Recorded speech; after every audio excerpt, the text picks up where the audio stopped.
Hello everybody, welcome back. Today as well we have got you another video. In this video I'll show you how you can sign out of YouTube account, but before that please do make sure to like our video, subscribe our channel, and yes, without any further delay, let's get started.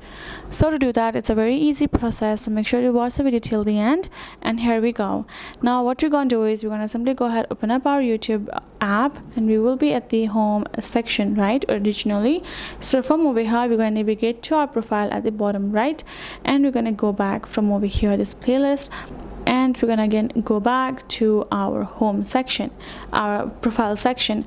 Now from over here we're going to tap on this gear icon given on top right corner, and we have to simply scroll to the bottom. We have to tap on this option of general. So from over here we're going to tap on this option of switch account, and now we will find any other accounts to switch to. Once we switch to other account, we will automatically get logged out of the original account that we are logged in. Next other thing is you can do is you can tap on this use YouTube signed out.